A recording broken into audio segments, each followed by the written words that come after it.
Bendita sois vós entre as mulheres, bendito é o fruto do vosso ventre, Jesus. Santa Maria, Mãe de Deus, rogai por nós, pecadores, agora e na hora de nossa morte. Amém. Rogai por nós, Santa Mãe de Deus, Para que sejamos dignos das promessas de Cristo.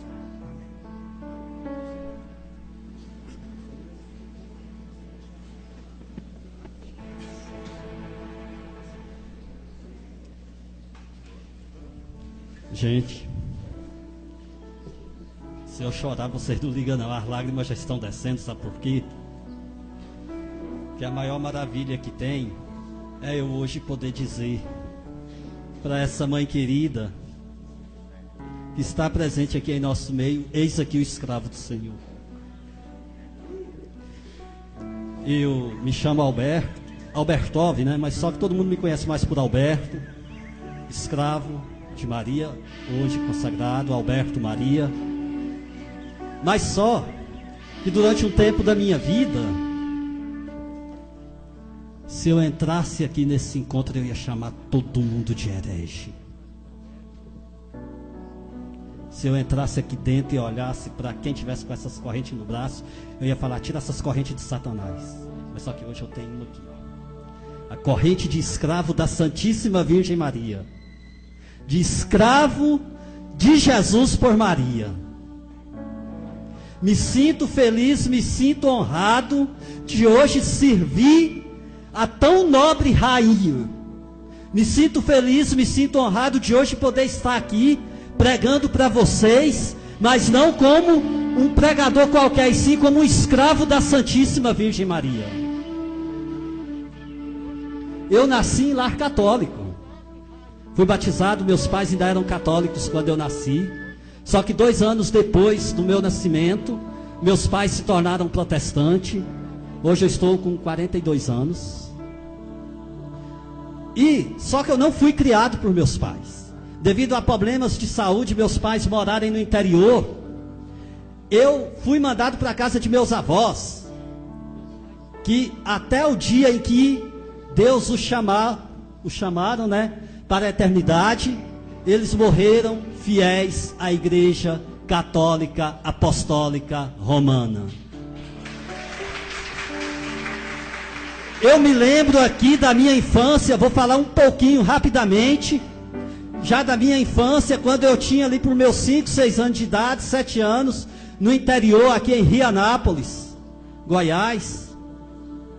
O padre ia só uma vez lá para celebrar a Santa Missa, mas meus avós cuidaram de me educar dentro da Igreja Católica, me colocaram para fazer a primeira Eucaristia. Eu me lembro da minha avó no pé do rádio, sintonizado na Rádio Aparecida, naquela época em que a Rádio Aparecida ainda era uma rádio que passava os programas que até hoje eu me lembro: a consagração a Nossa Senhora todos os dias 3 horas, a oração do Ângelus, até com um padre que hoje eu já o considero um santo, o padre Vitor Coelho de Almeida.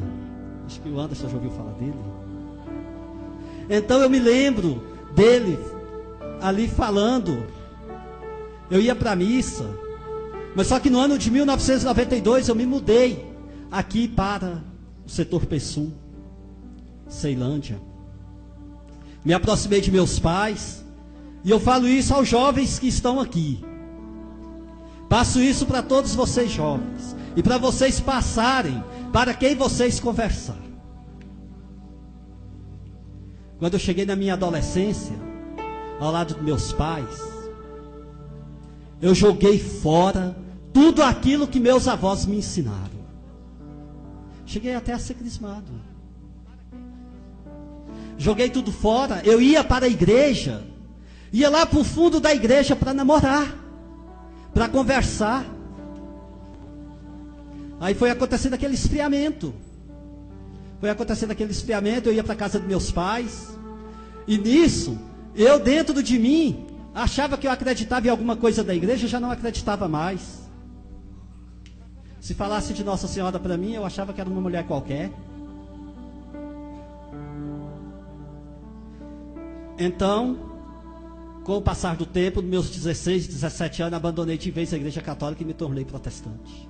para a alegria do meu pai, da minha mãe, dos meus irmãos, para a tristeza dos meus avós e para a tristeza de Nossa Senhora.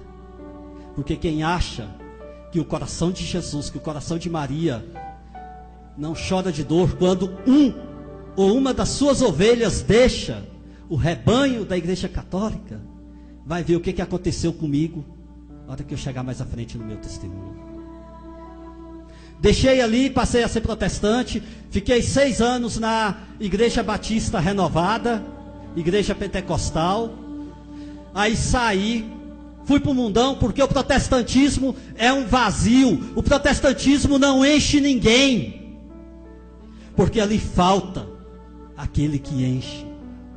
Jesus Cristo, vivo, presente na Eucaristia. Porque ali falta você comungar do corpo e do sangue de Jesus, que lá não tem. Porque a Santa Ceia lá é feita com pão de padaria, com suco de uva. E quando a gente vai estudar para ser pastor, nós somos doutrinados a dizer: nós não acreditamos no milagre da transubstanciação. Aqui é apenas uma representação. Se é representação, então é teatro?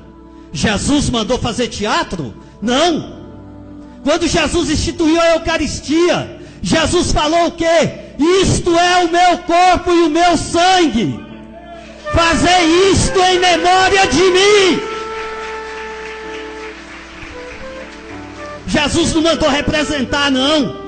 Jesus não disse lá para os discípulos: olha, Pedro, João, Tiago, vocês todos vão, só representa, tá? Avisa todo mundo, explica: olha, nós aqui estamos só representando. Não, primeiro ele falou. Eu admiro o Anderson gravar versículo bíblico, mas eu não gravo. Gravo as passagens, é até engraçado. Eu gravo as passagens, mas os versículos não. Tem passagens lá em que Jesus Cristo disse que ele daria da carne dele, do sangue dele, para comer e para beber. Deixou todo mundo escandalizado. E ali na Eucaristia, ao consagrar o pão e o vinho, quais as palavras que ele usou? Quando ele pegou o pão e partiu: isto é o meu corpo, tomai e comei. Depois ele fala: fazei isto em memória de mim. Fazei, não representai. E ele não falou: este pão representa o meu corpo. Da mesma forma com o vinho: este é o meu sangue, tomai e bebei. Ele não falou: este cálice de vinho representa o meu sangue. Fazer isto em memória de mim. Ele não falou: representar isto em memória de mim. Então, dentro do protestantismo você fica vazio, porque você não tem o alimento da alma, você não alimenta a sua alma. E o que acontece? Ela vai definhando, ela vai se acabando. Aí você começa a se encher de toda podridão. E foi o que aconteceu comigo em 4 anos da minha vida. Ainda tentei voltar para o catolicismo, já não consegui mais. Cheguei a experimentar maconha, cocaína. Mas só. E chegou uma época que eu tomei uma decisão e falei: vou procurar uma religião. Como eu já não tinha conseguido nada no catolicismo, já era 1992, já estava casado. Minha esposa, conheci ela dentro de grupo de jovem, tirei ela, trouxe ela para o protestantismo. Aí eu peguei, fui para as Assembleias de Deus, tomei uma decisão firme e ali me batizei. E passei a seguir. Fui seguindo, e aí sim eu me tornei aquele evangélico que conhecia tudo da Igreja Católica. Conhecia tudo para poder chegar e poder bater, para poder chegar e falar mal. Chegava na casa de qualquer pessoa que era católica e começava a dizer: olha, cansei de desfiar o terço e não alcancei graça nenhuma. Mentira, que eu nunca tinha rezado o terço. Eu sentava lá e ia. Quem falou? Mas é a pura verdade. Eu não passava dessa palavra que falaram aqui. Chegava e dizia que eu ia para a missa, que cansava de ouvir o padre falar abobrinha, falava que o padre estava lá na frente, ali pregando, falando, mas só que o padre tinha mulher por trás. E tudo que eu podia arrumar de difamação, eu arrumava. Não tinha medo de falar, não. Lá em Santo Antônio do Descoberto mesmo, eu cheguei aí na porta da igreja matriz, lá de Santo Antônio, na época, ali por volta de 97, 1998, por aí assim, para poder tirar as pessoas de dentro da igreja. E levei carreira de católico, sabia? Teve católico que quis me pegar lá de taca. Porque, por incrível que pareça, tem católicos fiéis. Tem católicos que sabem ser fiel. Tem católicos que sabem dizer: eu não sou católico de nome, eu sou católico apostólico romano.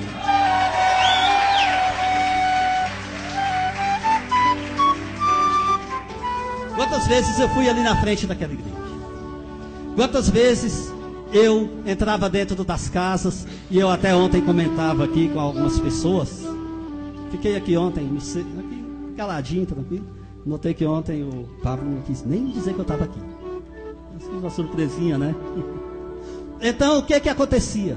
Eu chegava numa pessoa que era católico, e quando eu conseguia levar ela para a igreja protestante, eu falava: olha, agora me pega todas as suas imagens, terço, livro de oração, tudo, leva lá para a igreja na hora que você for. Quando ele ia lá para aceitar a Jesus, eu já estava com a bacia lá cheia de álcool. Agora coloca todo o livro, o terço, coloca tudo aqui dentro que vamos pôr fogo. Queimava tudo, e pegava as imagens, quebrava tudinho no chão lá na frente e falava: olha aí, ó, a idolatria sendo queimada, é isso que nós temos que fazer. Muitas vezes fiz isso. Mas só que teve um livro que eu não consegui quebrar, nem queimar. Teve uma vez que uma mulher chegou para mim, lá na porta da minha casa, um livrinho azul pequenininho. E ela estava toda cheia de dúvida. Ela veio para mim com esse livro, Tratado da Verdadeira Devoção da Santíssima Virgem Maria.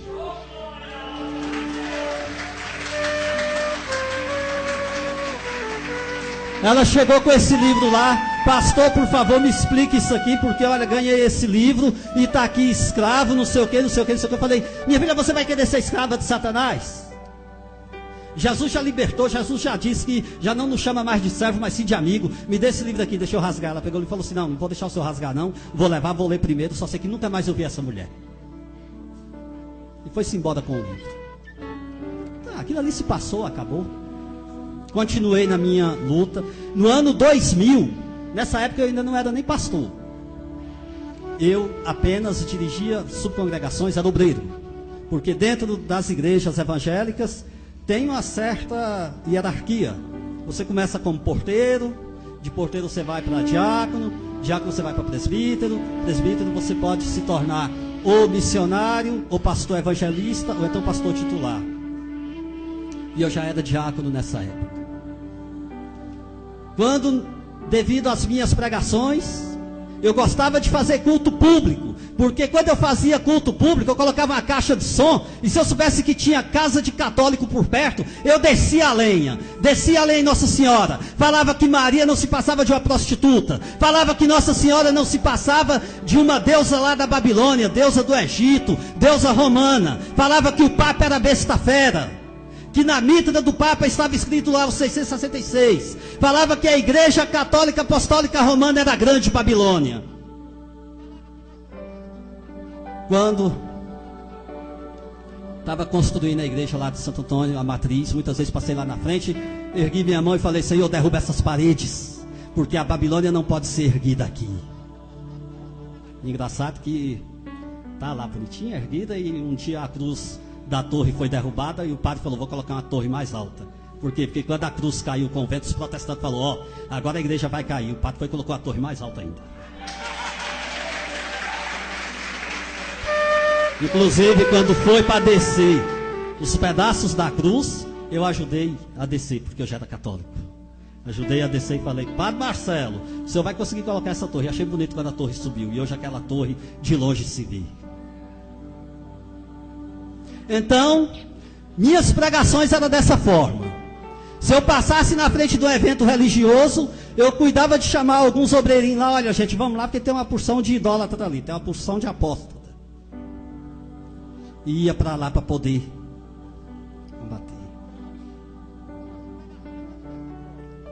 gente? Tudo isso que eu fiz, chegou o momento que eu vou te falar. Você já viu quando uma mula empaca? O camarada chega e dá-lhe uma chapuletada, ela murcha a orelha. Rapaz, aconteceu isso comigo. No dia 12 de outubro do ano 2000, eu fui consagrado pastor. Até hoje eu me lembro que naquele dia, ali, naquele púlpito, quando eu era consagrado por um grupo de vários pastores numa igreja que está bem aqui na Hélio Prates, aqui ao lado da Sagrada Família, Assembleia de Deus de Taguatinga, eu não tenho medo de falar o nome. Não tenho medo, porque o caso é o seguinte, eu já apanhei na rua, mas só que eu apanhei pela honra e pela glória do nosso Senhor Jesus Cristo e para o engrandecimento de Nossa Senhora. Não tenho medo de falar. Foi aqui na Assembleia de Deus de Taguatinga hoje, desse deputado aí, Ronaldo Fonseca. Fui consagrado pela mão dele. Naquele dia peguei o microfone e falei: em nome de Jesus, eu vou lutar para que o Brasil se liberte do demônio do Aparecida.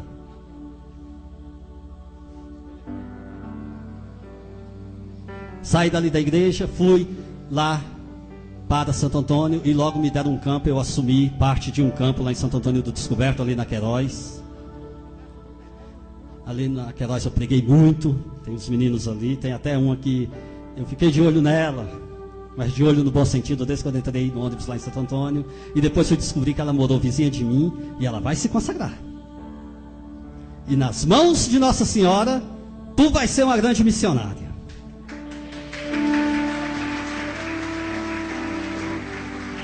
Então, o que aconteceu? Ali pregando tudo, fui crescendo, me deram o campo, me tornei pastor titular. Salário bom, 8 salários, não precisava de trabalhar, vida tranquila, vida mansa. E eu falei, agora sim que eu prego com gosto. E para mim eu gostava mesmo era de bater nos católicos. Tinha um amigo meu lá de Santo Antônio, ministro da Eucaristia, lá no Parque 11. Sempre eu ia na casa dele. Aí quando... Oi? Vou falar aqui para vocês. Pastor, rapidamente. Pastor, ele é o seguinte: tem o pastor de congregação e subcongregação que não ganha nada, ganha auxílio gasolina e ganha um trocadinho de vez em quando. Mas o pastor titular é igual aqui a paróquia, não tem o sacerdote, as capelas? Então, nas Assembleias de Deus e a maioria das igrejas tem o campo, tem a igreja sede e tem as subcongregações. Eu era da igreja sede, eu pegava 8 salários mínimos, é o salário de um pastor da Assembleia de Deus de missão consagrado. Ficava com 20% do dízimo e todas as ofertas. Depois que eu pagava água, luz, telefone, despesa da igreja, todas as ofertas eram minhas.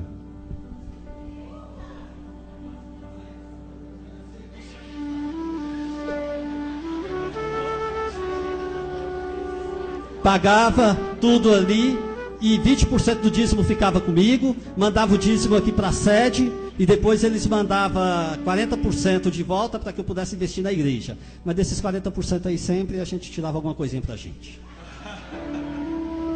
Não vou mentir, porque até eu fiz isso também. Então tudo bem, ali veio o ano 2001, ano 2002, e eu não sabia o que Deus tinha para mim naquele ano. Eu cheguei na minha esposa, nós já tínhamos um filho, hoje ele está com 15 anos, está se preparando para consagrar. Antônio José é o nome dele. 2 grandes santos da Igreja Católica, Santo Antônio e São José. E eu sempre pedi a Deus que me desse uma menina mulher, que me desse uma criança do sexo feminino para a gente ter um casal. Eu e minha esposa a gente evitava, usando anticoncepcional, qualquer coisa aí, preservativo, porque lá no protestantismo tudo é livre. Lá no protestantismo eu me lembro de quantos casamentos eu destruí, que a família chegava lá, uma crise entre o casal, chegava e me pedia uma orientação, falava, meu irmão, vamos orar para ver se seu casamento é de Deus. A gente orava, eu chegava e falava, olha meu irmão, Deus está me revelando que você não era para estar casado com essa. Aí ali acabava o casamento, pronto, divórcio, e se casavam de novo, e é assim, lá se funciona por profecia. Revelação fugioca, revelação em 1 hora. Chegava lá, pedia oração, eu botava a mão na cabeça, orava, ó minha irmã, Deus está me revelando isso e pronto. Acabou. É assim que funciona lá dentro. Passo para vocês, para Em nome de Jesus, sei que ninguém aqui vai pensar nisso, mas se pensar, lembre dessas palavras que eu estou falando, revelações satanistas. Porque Deus não revela para você destruir casamento.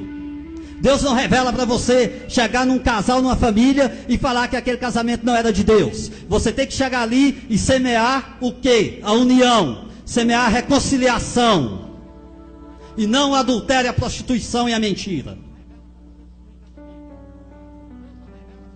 Então ali, eu sempre pedi a Deus essa menina mulher, e vinha revelações que falava que Deus ia dar.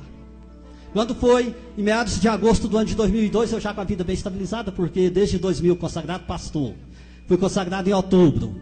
Em dezembro assumi um campo, passei a receber salário. Um ano aí você ganhando seus 8 salários mínimos, pegando aí 20% do dízimo aí de mais ou menos o que meu campo na época tinha por uns 600 membros, porque o campo lá é grande, a Assembleia de Deus lá é grande. Graças a Deus agora, depois que o padre Marcelo foi para lá, diminuiu bastante, graças a Deus, glória a Deus. Porque Santo Antônio era bem protestante, que tem os meninos aqui que conhecem, sabe? Mas depois que Deus mandou o padre Marcelo Vieira para lá, diminuiu bastante, graças a Deus. E vai diminuir mais ainda. Porque lá agora está começando a ter um exército de escravos de Nossa Senhora. E aonde chega, o diabo sai da carreira. Então, já com a vida estabilizada, eu falei para minha esposa, agora vamos parar de evitar para que Deus dê essa criança para nós. No mês de agosto, paramos com o anticoncepcional, com tudo. Veio agosto, setembro, outubro, nada da gravidez. Falei para ela, olha, Deus ainda não quer. Voltemos a evitar. Começamos a evitar novamente. Mas, no dia 2 de dezembro do ano de 2002, numa segunda-feira pela manhã, a minha esposa amanheceu sentindo fortes dores no estômago, vomitando, não conseguia se levantar. Achei que fosse algum desarranjo intestinal, arrumei medicamento para ela, não melhorava. Passamos o dia ali em casa tentando de toda forma, não tinha como. Quando foi 4 horas da tarde, levei ela para o hospital de Santo Antônio. Ali chegou os médicos, pediram um exame de sangue e não disseram nada, só internou ela. Deixei uma irmã da igreja com ela e voltei para casa. No dia 3 de dezembro, pela manhã, fui lá no hospital visitá-la, nem o médico tinha ido até ela. Com muita luta, consegui uma ambulância, transportei ela para o Hospital Regional de Taguatinga. Ao chegar lá em Taguatinga, o médico do pronto-socorro deu uma olhada nela e falou, olha, vai para o centro cirúrgico agora, não sei o que é, mas só lá no centro cirúrgico. Fui acompanhando a maca até ali na triagem do centro cirúrgico, ela entrou, fiquei lá do lado de fora, ao lado do guarda. Uma médica que estava lá dentro mandou me chamar urgente e falou assim, olha, ajude essa auxiliar de enfermagem a trocar a roupa dela, porque ela tem que ir lá para a sala de cirurgia agora, ela já está inconsciente, é uma gravidez tubária. Eu não entendia, a médica foi me explicar rapidamente, enquanto a gente preparava ali minha esposa, e eu mesmo com aquela auxiliar de enfermagem, depois da minha esposa preparada, levamos ela até na porta do centro cirúrgico, porque você não pode entrar, lá dentro só fica o médico, que já está totalmente preparado. A médica me deu um papelzinho com o ramal do centro cirúrgico e falou assim, daqui 20 minutos o senhor me liga. Com 20 minutos eu pedi o telefone ali do guarda, que fica ali na portariazinha, ele me cedeu, eu digitei o ramal e a médica atendeu e falou, olha, eu vi que você está com a Bíblia, se você acredita em Deus, comece a fazer suas orações, porque o homem não pode fazer mais nada. Uma forte hemorragia interna, ela agora vai para a sala de cirurgia, nós vamos começar a cirurgia, e ela já está entrando em coma. Fiquei desesperado, saí dali do hospital, primeiro orelhão que eu achei, liguei para a família dela e falei, olha, você se prepara que talvez vocês vão ver sua filha só no caixão. Me lembrei que na Comercial Norte tem uma igreja protestante, Jesus Caminho, Verdade e Vida, que gostava de divulgar uma milagrada. Ah, vou lá agora. No caminho ali, do hospital até a igreja, eu chorando toda a vida, porque não é fácil você ter um diagnóstico de um médico que você pode perder a sua esposa. Naquele caminho, parei, encostei numa parede, chorando, e veio uma mulher. Até hoje eu me lembro da vestimenta dela, um vestido normal, igual estou vendo vocês aqui, cabelo preto, longo, solto. E aquela mulher bateu no meu ombro, virei, olhei para ela, ela perguntou, por que você está chorando? Falei, olha, minha esposa está morrendo no hospital e eu não posso fazer nada. A mulher deu um sorriso, eu até se lanhei. Falei assim, ai meu Deus do céu. Eu falo que minha esposa está morrendo, a mulher faz a rir. Mas com aquele sorriso ela foi e falou assim: olha, não se preocupe, a sua esposa vai ficar boa. Foi como se uma mão tivesse entrado dentro do meu coração e tivesse retirado toda aquela agonia. Baixei meus olhos. Quando eu procurei a mulher, já não estava mais perto de mim. Fui até uma loja na frente que tinha um vendedor. Perguntei a ele: olha, tinha uma mulher conversando ali comigo. Você sabe onde ela está? O vendedor falou assim: olha, eu não sei. Eu não vi você conversando com ninguém. Eu saí dali, esqueci de ir para a igreja. Fui para a casa de parentes meus, dormi. 5 horas da tarde voltei no hospital. E tive a notícia de que durante a cirurgia ela tinha reagido ao coma. Estava na sala de recuperação. Tanto que o médico falou assim: olha, só pode ter acontecido um milagre. Saí dali, não me lembrei da mulher, a mulher eu esqueci. Fui para Santo Antônio, chamei a igreja no culto à noite, fiz o culto e falei: olha, Deus ressuscitou minha esposa. Quando voltei no hospital no outro dia para visitar, aí veio o diagnóstico mais triste. Ela não poderia mais ter filhos. E poderia ficar com sequelas de memória. Que ela tinha ficado da segunda-feira, 8 da manhã, até a terça-feira, por volta de 2 horas da tarde, quando os médicos estancaram a hemorragia, com o sangue preso por dentro. Tinha comprometido trompa, tinha comprometido ovário, tinha comprometido útero. Praticamente não poderia. Uma tentativa de gravidez seria morte para ela e para a criança. Comecei a questionar a Deus. Senhor, eu prego, Senhor. Eu falo contra o catolicismo, falo contra a macumbaria, que para mim era a mesma coisa. Falo contra. E agora o Senhor tira minha filha e minha esposa não pode mais ter filho. Aí começou a vir as profecias. Ah, pastor, o senhor está em pecado. Ah, pastor, o senhor está em adultério. Ah, pastor, não sei o quê. Por isso que Deus não permitiu que você tivesse a sua filha. Mas eu me calei. Aí levei minha esposa para casa.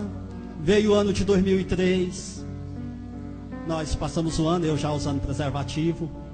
Usava só um, passei a colocar um por cima do outro para não vazar nenhum, não estourar e não ter perigo de gravidez. Mas com Deus é diferente.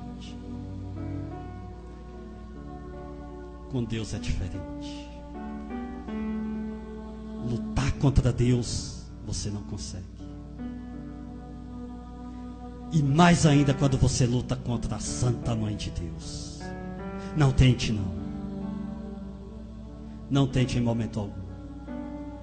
Eu fico triste quando eu entro dentro de uma igreja. Eu vejo católicos que não têm devoção nenhuma por Nossa Senhora. Eu fico triste quando eu estou rezando o terço. Chega um católico que eu não chamo de católico. Eu chamo de protestante, disfarçado de católico, que olha para mim e fala assim: para que ficar perdendo tempo rezando o terço? Para que ficar perdendo tempo pedindo para Maria? Se lá na Bíblia está que só Jesus é que pode intermediar entre nós e Deus. E se uma praga dessa diz que é católico, ainda vai comungar. Ainda tem coragem de chegar diante do padre e receber a comunhão.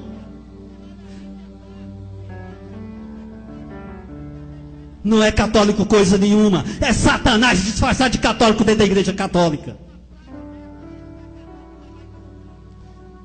Como eu dei a esse papel na minha adolescência e no início da minha juventude. Tudo bem. Aquele ano de 2003 passou, eu esperando a cirurgia. Veio 2004, fui transferido para Alexânia. Aí sim. Aí eu vi a cobra fumar. Digo mesmo.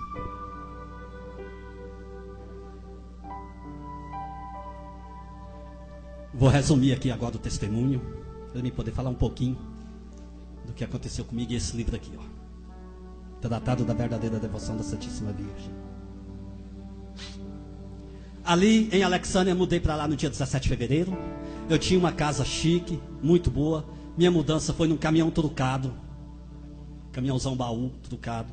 Cheguei em Alexânia para dirigir um campo. Alexânia é uma cidade que 75% da população é católica fiel praticante. Que na quaresma sai de manhã, 5 horas da manhã, para a procissão da penitência. Pode estar o frio que for. E lá é frio. Cheguei lá, falei: opa, aqui é que eu gostei. Vou dar uma surra nesses católicos. E logo eu comecei a pregar, comecei a evangelizar, fui conhecer a cidade. Aí quando foi uma certa noite, ao descansar, fui dormir. É tão bom quando a gente dorme e sonha, né? Aí no sonho uma mulher fala para mim: olha, a filha que você tanto tem pedido a Deus, você vai ter, sua esposa está grávida. Acordei no outro dia, contei para minha esposa e fiz foi rir. Falei: como que pode estar grávida se eu estou usando preservativo? Você usa anticoncepcional? Não tem condições. 15 dias depois minha esposa cai de cama, pressão baixa, não levantava, tonta. Aí logo os irmãos chegavam para mim: pastor, a tua obra aqui é tão grande que o diabo já se levantou, ó, jogou tua esposa na cama. Então vamos para o joelho para oração. Era joelho, era oração, era jejum, era tudo, era subir monte, era buscar a Deus e nada da mulher melhorar, nada. Quando foi um dia lá dentro de casa, eu preparando a palavra para me pregar à noite, aí me veio, folheando a Bíblia, me veio lá em Mateus, quando os discípulos chegam até Jesus e fala que tentaram expulsar os demônios e não conseguiram, e Jesus fala: a casta de demônio que se expulsa com jejum e oração. Eu falei: então minha esposa não está com demônio não, vou levar ela para o hospital. Levei. Quando cheguei lá no hospital, o médico pegou e falou assim: olha, sua esposa pode ser gravidez. Falei: doutor, não tem como, usa o preservativo, ela usa anticoncepcional e já teci o rosário lá para o doutor, não teria como. Mas só que ele pediu todos os exames para ver por onde começaria o tratamento, e no meio ele colocou o teste de gravidez. Eu falei: pode fazer, mas não vai dar gravidez. Levei ela lá no laboratório no outro dia, colheu o material. Uma semana depois fui pegar o envelope com o exame. No caminho para casa, abri o envelope. Quando eu olhei, o teste de gravidez positivo. Na mesma hora veio no meu rosto, veio na minha mente, quer dizer, o rosto daquela mulher que falou comigo em Taguatinga e da mulher do sonho. Eu pensei: não é possível, a Maria dos Católicos não pode aparecer porque ela está morta, aguardando o julgamento. Já fiquei agoniado e nervoso. Quando cheguei lá dentro de casa, tinha uma pastora lá, que era a primeira que falava que era bruxaria que tinha na minha esposa. Cheguei, a pastora olhou para mim e falou: você está nervoso, pastor? Eu falei: olha, minha esposa está grávida, o teste deu positivo.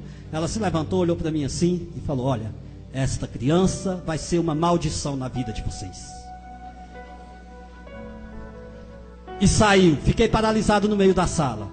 Nessa hora, quando eu olhei para a porta do quarto, minha esposa se levantou da cama, chegou até mim e falou: Alberto, escutei muito bem o que esta mulher disse. Olha, a partir de hoje eu saio desta igreja. Porque ela colocou a mão no ventre e falou: olha, a vida que eu carrego no meu ventre foi Deus quem deu. Deus dá a vida e não dá a maldição. Quem dá a maldição é o diabo, e o diabo não dá a vida. E ela saiu da igreja.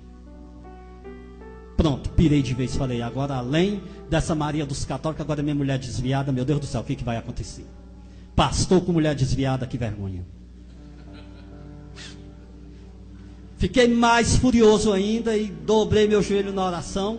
E logo veio o diagnóstico que minha esposa poderia perder a criança. Os médicos, ao ver o laudo da cirurgia dela, ver tudo, já queriam que eu assinasse para que ela fizesse um aborto, porque nessa situação a lei e a justiça permite, infelizmente, o aborto.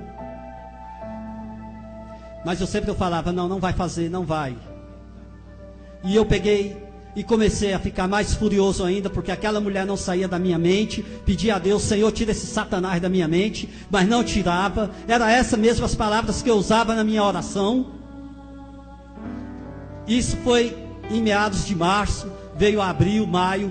2 vezes por semana eu tinha que trazer ela para o HRT. Ela tinha que tomar medicamento para tentar segurar a criança, porque era tendo dor, era tendo contração. Aí veio mês de junho. Em Alexânia, próximo ali, tem o povoado por nome Olhos d'Água, que o padroeiro é Santo Antônio de Pádua. E tem a festa. E eu tive uma ideia: vou evangelizar lá naquela festa. Primeiro eu comprei uma briga muito bonita com o padre da cidade. O padre veio mesmo virado na fera para cima de mim. Por quê? Porque eu falei que eu ia pegar um trio elétrico nos 3 últimos dias da festa, que nesse ano caía num sábado e no domingo. Tinha sexta-feira, eu ia para lá também, para poder fazer culto público, ali ao lado da festa. Peguei e falei para aquele padre: olha, só vou respeitar a missa, porque a Constituição dá o direito a vocês, que senão eu posso ser preso. Mas depois da missa eu vou pôr meu trio elétrico lá e vou fazer os cultos. Contratei caminhão trio elétrico, fui atrás de pregadores, fui atrás de cantores evangélicos, peguei a igreja, dobrei na vigília e falei: olha, vocês se preparem que hoje nós vamos enfrentar o exército de Satanás. contratei o ônibus, tudo, e no dia 10 de junho, o último culto que eu tive com a igreja, eu cheguei, falei, olha, vamos para casa, porque amanhã começa a nossa batalha. A igreja lá é numa esquina, a igreja ficava numa parte do lote, minha casa no fundo. As janelas eram de vidro do normal assim, não tinha veneziana, então a iluminação pública entrava um pouco para dentro do quarto. Minha esposa já não tinha mais ido para a igreja. E eu tinha feito um propósito com Deus, que eu queria minha esposa de volta na igreja, minha filha livre da maldição e minha filha viva. Ainda nem sabia se era mulher, porque não tinha feito ecografia, mas eu acreditava que era. E para isso é que eu estava fazendo esse trabalho, ia lá para frente lá da festa de Santo Antônio, para proferir heresias contra a igreja católica. Mas naquela noite, depois de terminado o culto, fechei a igreja. Quando entrei no meu quarto para dobrar os joelhos, para mim poder fazer minha oração da noite,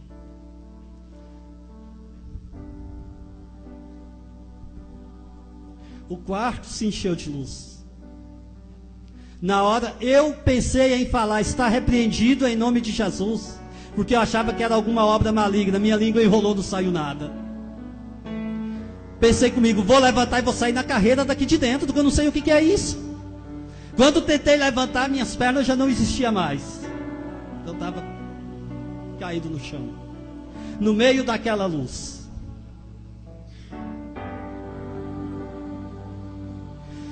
No meio daquela luz ali, aquela mulher que falou comigo em Taguatinga, aquela mulher que falou comigo no sonho, estava ali na minha frente. E ela vem e me pergunta: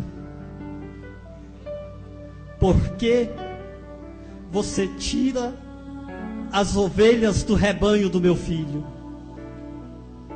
O coração de Jesus está transpassado de dor pelas suas atitudes. E ela completa: olha, a filha que você tanto tem pedido, eu tenho intercedido junto ao meu filho. Ela vai nascer com saúde.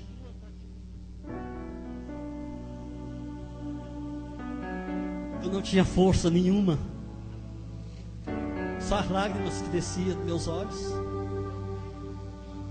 Vou falar para vocês, naquela hora passou dentro de mim, como se fosse um filme, todas as minhas atitudes quando eu estava lá na igreja católica, as minhas atitudes de duvidar, as minhas atitudes de não acreditar, as minhas atitudes de olhar para a Eucaristia e dizer, Jesus não está presente ali. Passou dentro de mim naquele momento, como um filme.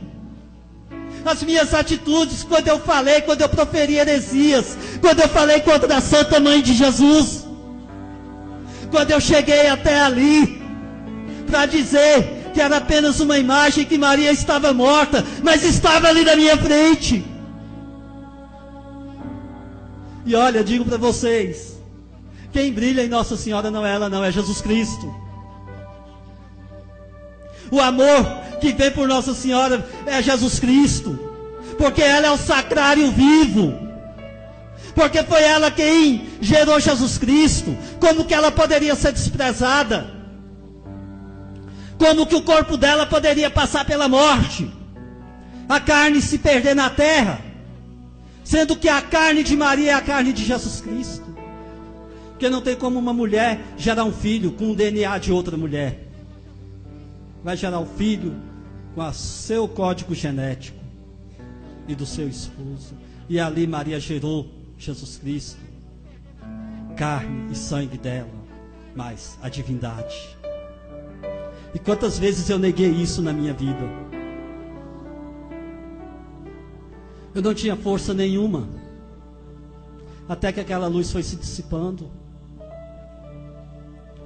Quando eu achei força nas pernas, sim, eu levantei, saí na carreira, entrei lá dentro da igreja, dobrei meu joelho lá no púlpito e falei: Senhor, a partir de hoje eu não fico mais aqui, porque eu sei que essa não é a igreja que o Senhor deixou, porque eu sei que essa não é a igreja que foi edificada em Pedro. O resto da noite eu não dormi mais. Eu ia para dentro do quarto, o quarto era pequeno, eu ia para a sala, era pequeno, eu ia para a cozinha, era pequeno. Eu acho que se eu entrasse no banheiro, eu ia me sentir num lugar mais pequeno ainda. Fui para o lado de fora, minha vontade era de gritar para o mundo. Entrei dentro da igreja para ver se eu ficava sentado no banco, não ficava. Eu vi o sol nascer. Quando o sol nasceu, eu peguei o telefone e liguei para o meu pastor aqui, presidente. Pedi a ele que fosse lá em Alexandria, ele foi. Quando ele chegou lá, já tinha chamado o corpo de obreiro da cidade, lá, os que era da minha congregação. Estava com as chaves da igreja. E ele, como é, pastor, está pronto para ir lá para a festa? Falei, estou sim.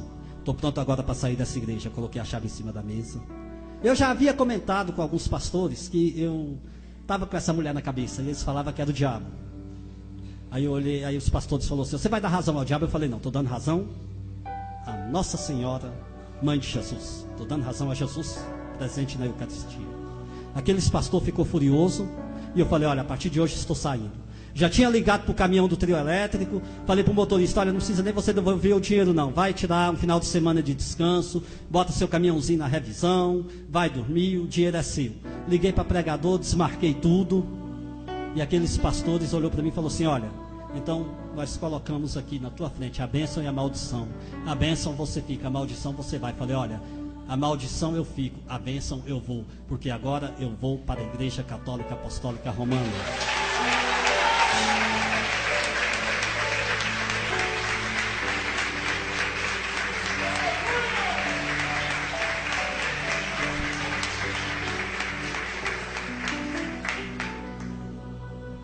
Aonde um dia meus pais me levaram, eu fui batizado, apesar de hoje eles serem protestantes. Aonde eu fiz a primeira Eucaristia, aonde eu fiz a crisma. Eu não era católico, agora eu vou ser católico. Olhei para eles e falei isso. Aí ele falou, então você sai da casa agora. Eu falei, me dá só o prazo de eu arrumar um aluguel. Peguei, quando eles saíram, minha esposa acordou. Falei para ela, a partir de hoje estamos saindo da igreja. Ela nem me perguntou o que era. E eu evitava passar muita coisa para ela por causa da gravidez. Cheguei ali, saí, fui procurar um aluguel. Aí quando fui no banco passar o cartão, no tempo que eu saí para procurar o aluguel e tudo, conta de pastor na igreja evangélica não é uma conta sua não, ela é conjunta. A igreja administra a sua conta. Eu tinha ali um dinheirinho até bom. Falei, eu alugo uma casa, caço um serviço, o dinheiro que tenho dá para me pagar alguns meses de aluguel. Quando eu passei lá, eles só deixaram R$50 lá para mim. Saí dali, peguei minha esposa e falei, olha, estamos no olho da rua. Aí, por sorte, eu tirei ela logo de casa, levei ela para casa de uma amiga da gente lá, que eu tentava trazer para a igreja evangélica. Ainda era católica ainda, mesmo uma católica torta, mas ainda era católica. Aí levei minha esposa para lá e fui atrás de conseguir o quê? Aquela igreja que eu tanto combati, aquela igreja que eu tanto falei mal. Eu fui bater na porta para pedir uma ajuda, porque eu estava na rua. Um senhor de idade, Vicentino, falou, não, eu arrumo um local para você colocar suas coisas e a gente vai ver uma casa para você. Quando voltei lá para pegar minhas coisas, para arrumar, né? Porque eu pensei que eu teria pelo menos uma semana. Tiraram para fora as minhas roupas, do meu filho, da minha esposa, um colchão, uma geladeira e um fogão velho que ficava lá numa outra sala, porque até meu fogão novo não deixaram. E falaram, só isso você leva e aqui dentro você não entra mais. Peguei aquilo ali, coloquei numa carroça, levei lá para uma salinha dos Vicentinos, olhei para minha esposa e falei, olha, não sei o que fazer. Aí ela, o que foi que aconteceu? Eu falei, olha, eu saí da igreja e eles não deixaram nem nós tirar nossa mudança. Ela só falou, eu sabia que isso ia acontecer. Eu falei para ela, só tem um lugar que nós podemos apelar, a igreja católica. Ela, tá bom, você vai apelar, mas eu não vou ser católica não. Aí eu, pronto. Meu Deus do céu, e agora? Ela não quer nem igreja evangélica e agora eu já sei. Da verdade, aí eu nem falei para ela, eu já nem quis falar que Nossa Senhora apareceu, fiquei calado. À noite fui lá na igreja novamente, tinha um grupo de oração da renovação, falei com a coordenadora. No outro dia ela conseguiu as passagens. Vim direto aqui para o PSUL, porque ali no setor PSUL tem um padre que lutou muito comigo para me tirar do protestantismo e eu falava mal desse padre demais. Falava era para ele mesmo, padre, só tem aqui casar, arrumar mulher, que a gente tinha uma certa amizade. Padre José Belo de Moraes Filho. Se alguém chegar lá e perguntar pelo Alberto, ele vai saber. Cheguei lá, Falei com ele: padre, hoje eu vim aqui que eu quero me confessar agora, porque deixei de ser protestante e sou católico. E falei para ele de Nossa Senhora. Ele me levou lá dentro, depois que me deu uma boa peia, né? Porque aquele padre ali, ele é uma bênção. Depois que ele me pegou ali, ó, e bateu de um lado, e agora vamos bater do outro para você não ficar torto. Aí ele foi e me atendeu em confissão. Digo para vocês, sai dali voando. Peguei minha esposa, fomos para Santo Antônio, fui pedir ajuda à minha família. Minha família conseguiu um barraquinho para mim lá em Santo Antônio, de 3 cômodos e um banheiro bem pequenininho. O barraco não tinha piso, o barraco não tinha instalação elétrica, tivemos que improvisar, num cantinho lá. É aquela casa, Pablo, que hoje você foi lá. Era um barraquinho simples. Entrei ali dentro, busquei minhas coisas que eu tinha levado num caminhão para a Alexânia, voltou numa caminhonete, coloquei ali dentro. Por sorte os vicentinos lá ainda conseguiram uma cama, um guarda-roupa, tudo usado. Mas, meus irmãos, eu só sabia era chorar. Eu ia para a igreja, ia lá para a matriz, entrava e ali eu sentava no banco e disparava a chorar. Aquela mesma igreja que muitas vezes eu fui lá na frente para tirar as pessoas de lá de dentro. Eu estava ali de novo. Eu estava falando para vocês de um ministro da Eucaristia, amigo meu, não terminei de falar, vou terminar agora. Eu ia na casa dele sempre para evangelizar ele, dizer que ele ia se tornar um ministro da palavra, e ele tinha uma imagem de Nossa Senhora das Graças desse tamanho assim. Aí eu peguei aquela imagem dele, quebrei lá na sala e falei: olha, cadê seu Deus? Fez alguma coisa comigo? Não fez. E ele só ficou sorrindo, ficou calado. No final do testemunho eu vou te contar o que esse ministro fez comigo. Então, ali eu só sabia chorar. Desempregado, minha esposa dentro de casa, gravidez de alto risco, apesar que eu ainda não tinha notado, que depois daquele dia que Nossa Senhora veio até mim, ela não sentiu mais nada. O milagre, quando vem pela intercessão de Maria, o milagre vem completo. O milagre não precisa de você passar o cartão na maquininha da Cielo, lá da Igreja Universal do Queijo do Reino, não. Não precisa de você ir lá atrás do milagre da prosperidade e o pastor falar para você: pega o teu salário e coloca aqui, que Deus vai te dar em dobro, não. Jesus opera o milagre, é por amor. E principalmente quando Nossa Senhora vai até ele e diz: olha, eles não têm mais vinho. Olha, o meu filho está intercedendo, pedindo que eu interceda a ti por isso. E mesmo sem eu interceder, gente, ela deu um milagre completo. Não precisa de você correr atrás de boteco de esquina, com cada nome esquisito.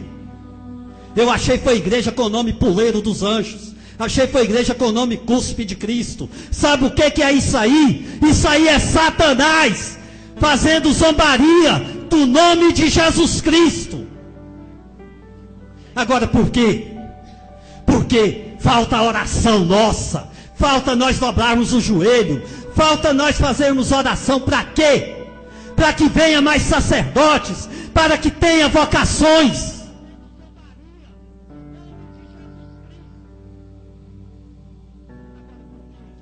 Será que estamos rezando o suficiente? Porque quando procuramos o padre não tem tempo, saímos de lá com raiva. Mas ele não tem tempo por quê? Porque ele é só um. Porque se tivesse mais padres, teria tempo. O padre, ele quer atender sim, mas ele não dá conta. Porque tem paróquia que até 100 mil habitantes por um sacerdote. Aí os protestantes vão lá e se abrem. Os protestantes vão lá e começam a colocar boteco em tudo quanto é canto. Que aquilo ali não é igreja, seita, é boteco. Que comercializa a fé, que brinca com a fé do ser humano, que brinca com a fé do cristão. Ali em Santo Antônio eu passei por sufoco, mas Deus levantou uma pessoa lá, que hoje é o padrinho da minha filha, que me ajudou, Miro Barbosa, tio Miro. Ele que me levou até um sacerdote, que me deu acompanhamento. No dia 16 de novembro de 2004, a minha filha nasceu com saúde. O parto era para ser cesariana, foi parto normal. E graças a Deus, hoje eu posso dizer, pela intercessão da Santíssima Virgem Maria, eu sou católico apostólico romano.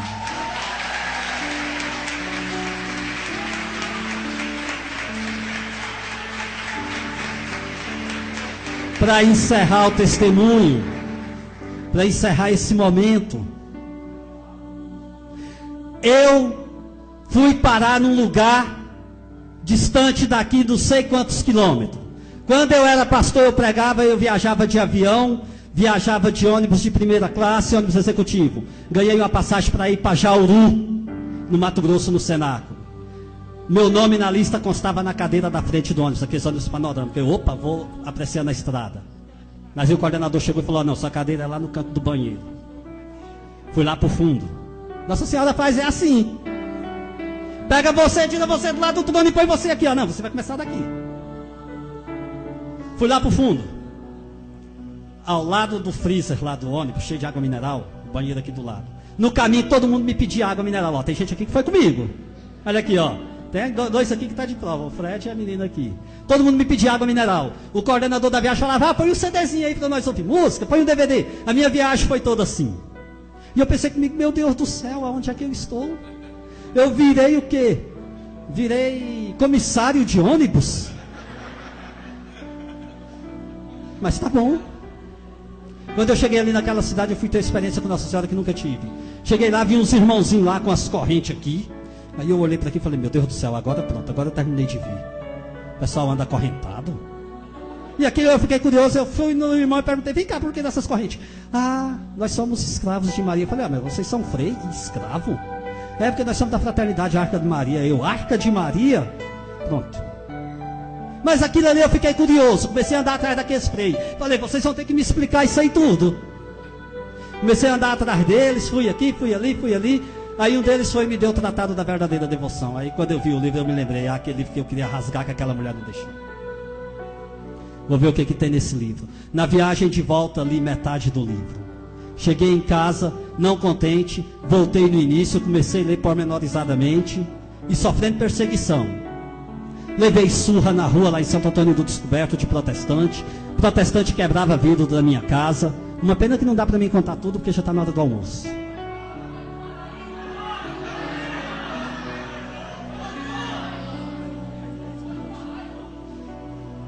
Olha, posso falar então? Amém.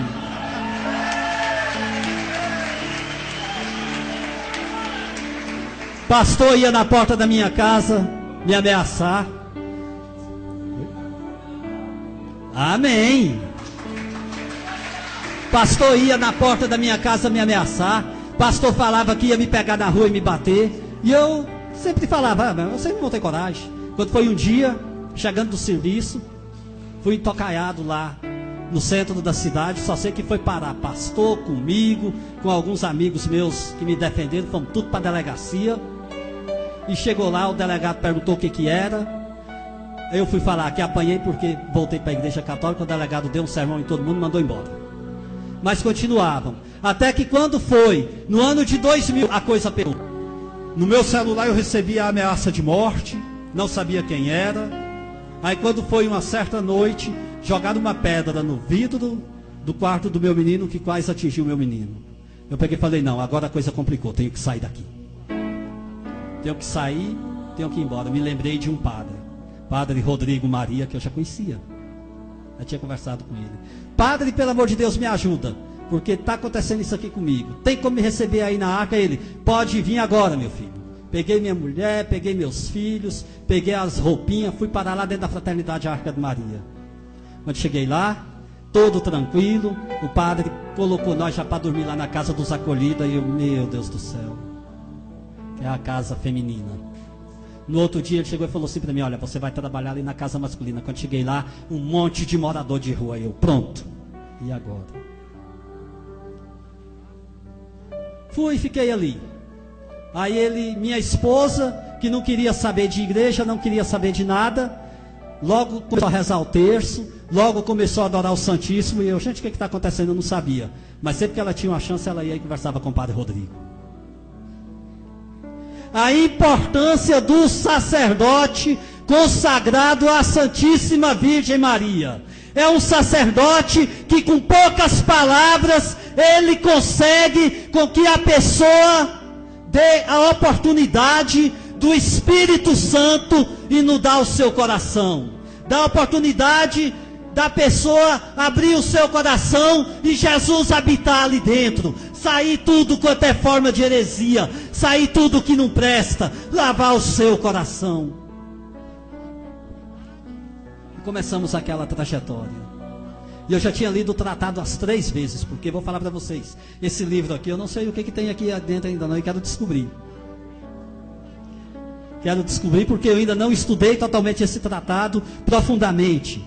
E digo para vocês, consagrados, digo para vocês que vão se consagrar, vocês nunca vão conseguir descobrir tudo o que o tratado tem. Sabe por quê? Porque eu tenho certeza que foi Nossa Senhora que ditou para São Luís Maria Grignion de Montfort esse livro. O amor que tem dentro deste livro. O que está escrito aqui é para fazer santos, como já fez vários santos, e como continua a fazer e continuará a fazer. Satanás tem tanto ódio desse livro, Satanás tem tanto ódio de quem é escravo, que até eu já senti na pele. Ali dentro da Fraternidade Arca de Maria, no dia 16 de julho de 2008, eu fui consagrado. Minha esposa foi consagrada. Quando eu vi, hoje eu estou com a correntinha simples, porque o meu serviço não permite usar a corrente normal. Mas você tem que usar a corrente normal, e seria bom que colocasse arame de espinho em volta da cintura, ao invés da corrente de cintura. Para se mortificar. Porque hoje ninguém quer fazer mais nada pelo próximo. Quantas almas estão perecendo? Quantas vezes ligamos a nossa televisão ou mesmo no jornal e vemos crianças que são abandonadas, fetos que são encontrados no lixo? Por que disso tudo? Porque a espiritualidade está no nível quase zero.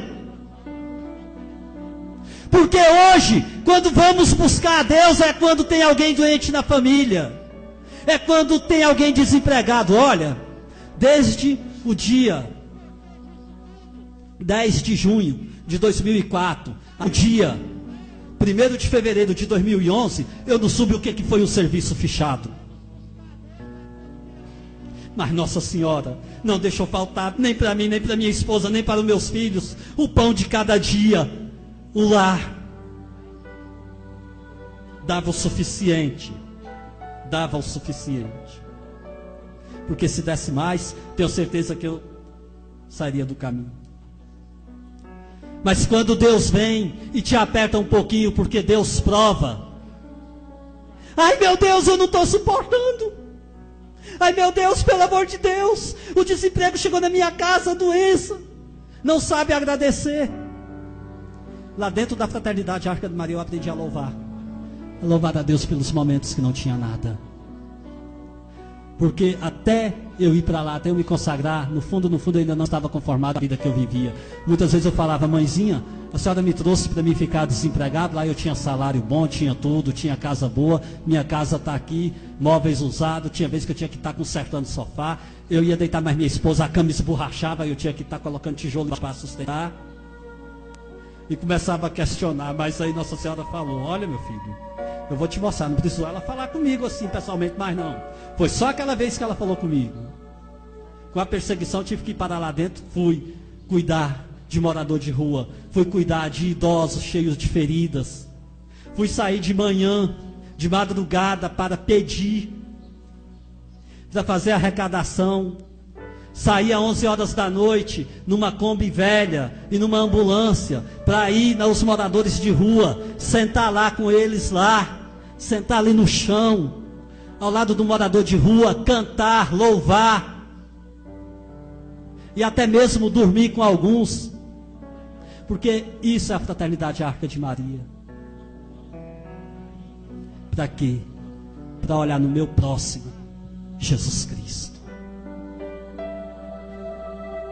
Para ver o que Ele estava me guardando.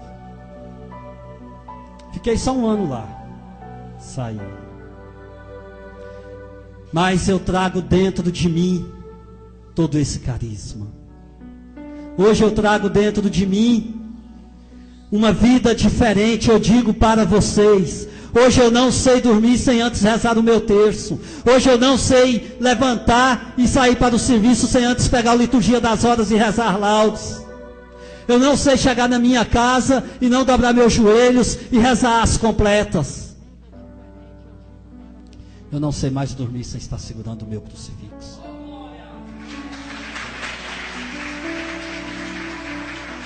Hoje, eu não dou conta mais de chegar dentro de uma igreja e não ir até diante de Nossa Senhora e de agradecer a essa mãe querida por ter me tirado de lá daquele mundo, daquele antro de heresia, de ter me trazido para sentir o amor de Jesus Cristo, para sentir que Jesus derramou o seu sangue lá na cruz por mim, pelos meus pecados, pela minha ignorância.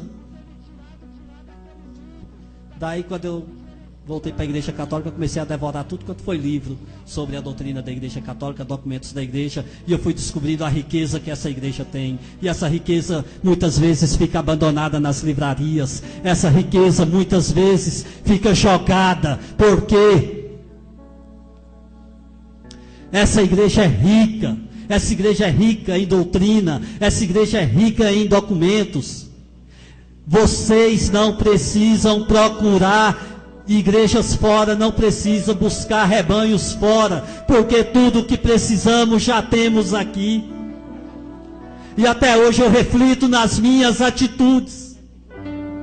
Até hoje eu olho para dentro de mim. Graças a Deus, hoje eu vejo minha esposa, vejo minha filha que está com 7 anos, andar com o vestido longo, a saia longa, mesmo algumas pessoas fazendo gozação, colocar o véu na hora da Sagrada Comunhão. Minha esposa hoje toma a Sagrada Comunhão de joelho e na boca, que é a maneira correta. Hoje eu agradeço a Deus por estar vivendo desta forma. Comecei a trabalhar agora em fevereiro de 2011, de carteira assinada, sou porteiro de um edifício. Quando cheguei lá, rezando o meu terço, a síndica mandou eu parar de rezar o terço. Tudo bem, parei com o terço, mas hoje eu pego um papelzinho, coloco lá e coloco um monte de palitinho. Cada Pai Nosso, uma Ave Maria, vou riscando aqui, continuo rezando o meu terço. Mas eu não paro de rezar o meu terço. E eu digo a todos vocês aqui, não deixem, gente. Não deixem de rezar o rosário. Não deixe de rezar o terço. Reze pelo sacerdote. Reze para que a igreja tenha vocações, para que a igreja possa crescer e a gente possa fechar muitos botecos desses aí, com a intercessão de Nossa Senhora e com a graça de nosso Senhor Jesus Cristo.